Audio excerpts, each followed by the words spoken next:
ఈరోజు తెలంగాణ రాష్ట్ర ప్రభుత్వం తరఫున క్రిస్మస్ మాసంలో క్రిస్మస్ పండుగ నిర్వహించడానికి ఇంత పెద్ద ఎత్తున ఏర్పాటు చేసిన కార్యక్రమంలో మా శాసనసభ స్పీకర్ గడ్డం ప్రసాద్ గారు, మంత్రివర్గ సహచరుడు పొన్నం ప్రభాకర్ గారు, మాజీ మంత్రివర్యులు మహమ్మద్ అలీ షబ్బీర్ గారు, ఇతర పెద్దలందరూ, అంజన్ కుమార్ యాదవ్ గారు, అదేవిధంగా చాలామంది బిషప్లు, పాస్టర్లు రాష్ట్రం నలుమూలల నుంచి రావడమే కాకుండా నా అభిమాన పాత్రులైన మా క్రిస్టియన్ మైనారిటీ సోదరులు వేలాదిగా ఇక్కడికి వచ్చి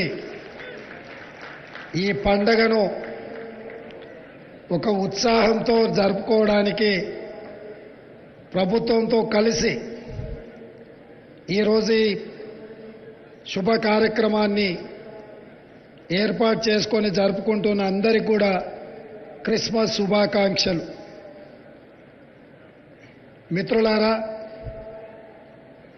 ఈ రాష్ట్రం, ఈ దేశం సుభిక్షంగా ఉంది అనంటే ఈ రాష్ట్రంలో, ఈ దేశంలో మత సామరస్యాన్ని కాపాడడమే కాకుండా ఈ దేశంలో ఏ మత విశ్వాసాలను ఎవరు విశ్వసించినా వారి మతాన్ని, వారి విశ్వాసాన్ని స్వేచ్ఛగా చెప్పుకునే అవకాశం కాంగ్రెస్ పార్టీ కల్పించింది, రక్షణ కాంగ్రెస్ పార్టీ కల్పించింది. ఏ రోజు కూడా కాంగ్రెస్ పార్టీ అధికారంలో ఉన్నప్పుడు ఎలాంటి తప్పిదాలు జరగకుండా మత సామరస్యాన్ని కాపాడడానికి సాయశక్తుల ప్రయత్నం చేస్తూ అనుకోకుండా ఎక్కడైనా చెదురుమదురు సంఘటనలు జరిగినా నాటి ప్రభుత్వాలు ఎప్పటికప్పుడు వాటిని సవరించుకుంటూ సమస్యల్ని పరిష్కరించుకుంటూ ముందుకు తీసుకెళ్లిన ప్రభుత్వము కాంగ్రెస్ పార్టీ ప్రభుత్వం. ఈరోజు పెద్దలు గొల్లపల్లి గారు చెప్పిండ్రు, వాస్తవంగా చాలా సందర్భాలలో నేను మాట్లాడడం జరిగింది, చెప్పడం జరిగింది.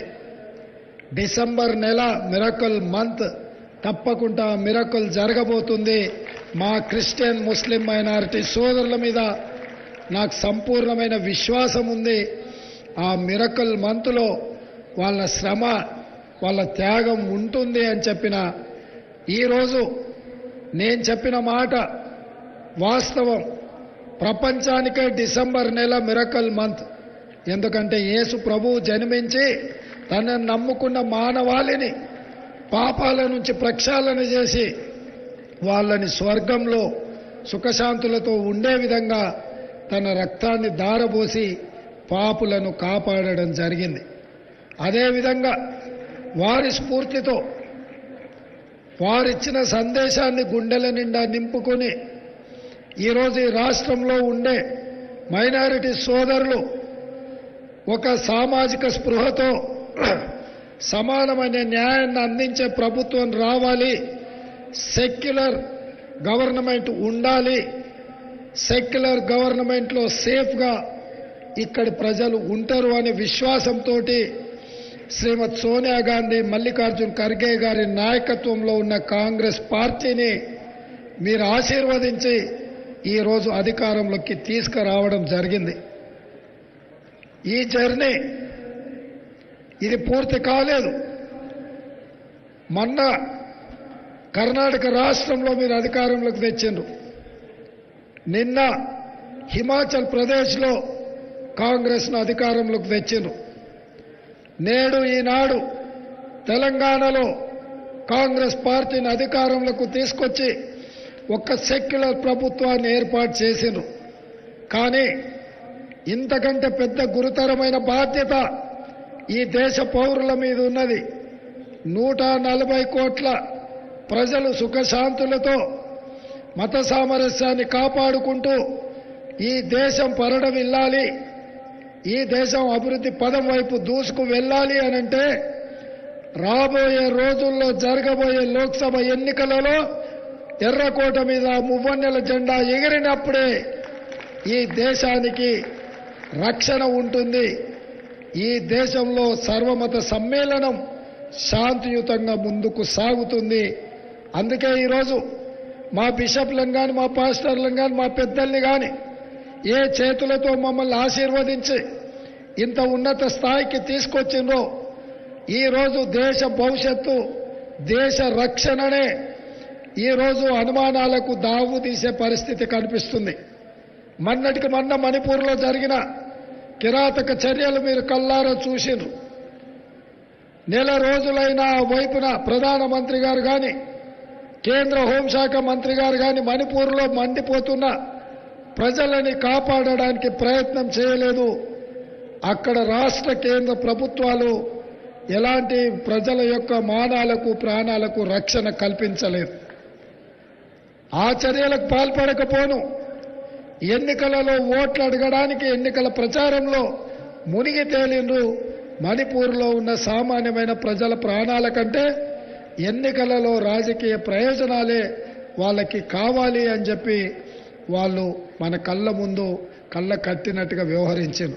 కానీ అదే మా నాయకుడు రాహుల్ గాంధీ గారు స్వయంగా మణిపూర్ పర్యటన చేసి బాధిత కుటుంబాలను పరామర్శించి అక్కడున్న జాతుల మధ్యలో వైరాన్ని వైషమ్యాలను తగ్గించే ప్రయత్నం చేసి కలిసిమెలిసి ఉండే విధంగా శాంతి నెలకొల్పడానికి శ్రీ రాహుల్ గాంధీ గారు ప్రయత్నం చేస్తే ఆ ప్రయత్నాన్ని కూడా పార్లమెంట్లో ప్రధానమంత్రి గారు విమర్శించిండ్రు. ఇది శోచనీయము. ఇట్లాంటి మణిపూర్ లాంటి సంఘటనలు దేశంలో ఇంకెక్కడ కూడా జరగకుండా చూడవలసిన బాధ్యత ఈ దేశ పౌరుల మీద ప్రతి ఒక్కరి మీద ఉన్నది. ఆ దిశగా ప్రయాణించడానికి మాకు శక్తినివ్వడానికి ఆ దిశగా మేము ముందుకు సాగడానికి బిషప్లందరూ కూడా మమ్మల్ని ఆశీర్వదించవలసిందిగా ఈ సందర్భంగా నేను కోరుకుంటున్నా. కాంగ్రెస్ పార్టీ ఎప్పుడు అధికారంలో ఉన్న inclusive government, inclusive growth, if it is welfare, if it is development అందరికీ అందుబాటులోకి తీసుకురావడమే మా లక్ష్యము. నిస్సహాయులకు సహాయం అందించడం మా ప్రభుత్వ లక్షణం. అదేవిధంగా అర్హత ఉన్న వాళ్లకు అవకాశాలు కల్పించడం మా ప్రభుత్వం యొక్క లక్ష్యం. అందుకే ఈ దేశంలో మీకందరికీ తెలుసు ఏకే ఆంటనీ గారు, ఆస్కర్ ఫెర్నాండెస్ గారు కేంద్ర ప్రభుత్వంలో అత్యంత కీలకమైన శాఖలు నిర్వహించడమే కాకుండా నీతికి నిజాయితీకి దేశభక్తికి మారు పేరుగా ఏకే ఆంటనీ, ఆస్కర్ ఫెర్నాండెస్ గారు వారి జీవిత కాలం వారు బాధ్యతలో ఉన్నంత కాలం వారు అహర్నిశలు కృషి చేసిండ్రు. ఈ దేశంలో ఎవరు కూడా పదవులు ఇస్తామంటే వద్దన్నారు.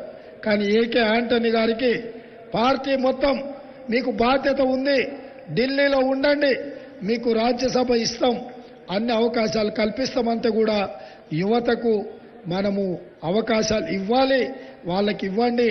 నేను కేరళలో ఉన్నా, ఢిల్లీలో ఉన్నా ఈ దేశ ప్రయోజనాల కోసం ఎప్పుడూ పాటుపడుతూనే ఉంటా. కాంగ్రెస్ పార్టీ యొక్క గెలుపు కోసం కృషి చేస్తూనే ఉంటా అని చెప్పిన నాయకుడు ఏకే ఆంటనీ గారు. అదేవిధంగా ఈరోజు నేను మీకు మాట ఇస్తున్నా, తెలంగాణ రాష్ట్రంలో ఏర్పడ్డ ఇందిరమ్మ రాజ్యం ఇది పేదల కోసం, పేదల సంక్షేమం కోసం, పేదల యొక్క అభివృద్ధి కోసం, అభ్యున్నతి కోసమే కృషి చేస్తుంది. మత సామరస్యాన్ని కాపాడడమే కాదు, ఇమాంలకు, మౌజంలకు, అదేవిధంగా మన చర్చిలలో ప్రార్థనలు చేసే పెద్దలకు అందరూ కూడా ప్రభుత్వం వైపు నుంచే గౌరవ వేతనం ఇవ్వాలన్న ఆలోచన మేము చేసినాం. అర్హులైన అందరికీ తప్పకుండా అవకాశం కల్పిస్తాం. ఇదే కాదు, ప్రభుత్వం అమలు చేస్తున్న సంక్షేమ పథకాలు ఇందిరమ్మ ఇండ్లు కావచ్చు, లేదా కళ్యాణ లక్ష్మి కావచ్చు, లేదా ఇతర సంక్షేమ పథకాలు 500 రూపాయలకి ఇచ్చే సిలిండర్ కావచ్చు, మహాలక్ష్మి పథకం ద్వారా అందించే 2500 ఆర్థిక సహాయం ఆడబిడ్డలకు కావచ్చు.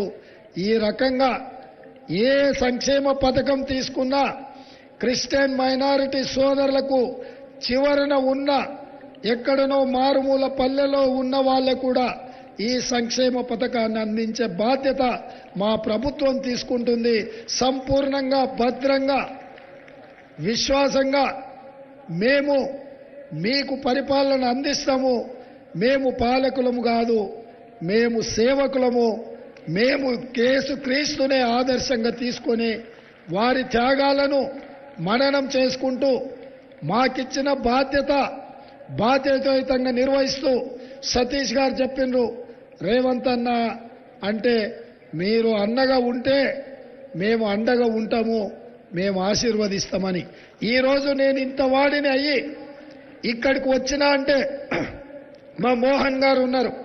మొట్టమొదట నేను మిడ్చల్ మండలంలో జడ్పీటీసీగా స్వతంత్ర అభ్యర్థిగా పనిచేసినప్పటి నుంచి నా రాజకీయ విధానం, నా వ్యవహార శైలి, నేను తీసుకుంటున్న నిర్ణయాలు ఏ విధంగా ఉండేనో వారికి తెలుసు. జడ్పీటీసీ నుంచి ఈరోజు ముఖ్యమంత్రిగా బాధ్యత చేపట్టిన ఏ రోజు కూడా సామాన్యులకు దూరం కాలేదు, నా బాధ్యతను మరవలేదు. భవిష్యత్తులో ఏ బాధ్యత ప్రజలు ఆశీర్వదించి మీ అభిమానంతో అవకాశం ఇచ్చిన నిత్యం గుర్తు పెట్టుకుంటూ బాధ్యతను మరవకుండా ఈ రాష్ట్రాన్ని అభివృద్ధి పదం వైపు నడిపిస్తూ మత సామరస్యాన్ని కాపాడి మిమ్మల్ని అందరినీ ఎప్పటికీ ఇదే విధంగా కలిసే విధంగా ఏ సందర్భం వచ్చినా స్వేచ్ఛగా సచివాలయం తలుపులు మీకు ఎప్పుడు తెరిసే ఉంటాయి. ఎప్పుడైనా మీరు రావచ్చు, ఏ సమస్య అయినా మీరు విన్నవించవచ్చు. అందుకే గడీలలాగా ఉన్న ముళ్ళ కంచెలతో ఇక్కడి ప్రజలు ఎన్నుకున్న ప్రజలనే దూరం పెట్టి పోలీసు పహారాల మధ్యలో ఉన్న ప్రభుత్వాన్ని ముళ్ళ కంచెలు బద్దలు కొట్టినాం. ప్రజావాణి కార్యక్రమాన్ని చేపట్టినాం. ప్రజలు తమ వాణిని స్వేచ్ఛగా వినిపించే అవకాశం కాంగ్రెస్ పార్టీ మా ప్రభుత్వం కల్పించింది. ఎప్పుడు ఏ సమస్య వచ్చినా మా దృష్టికి తీసుకురండి, తప్పకుండా అండగా నిలబడతాం, ఆ సమస్యల్ని పరిష్కరిస్తామని తెలియజేస్తూ మరొక్కసారి క్రిస్మస్ శుభాకాంక్షలు మా మిత్రులందరికీ మీ ద్వారా ఈ దేశ ప్రజలందరికీ కూడా క్రిస్మస్ శుభాకాంక్షలు తెలియజేస్తూ మీ అందరి దగ్గర సెలవు తీసుకుంటున్నా. జై హింద్.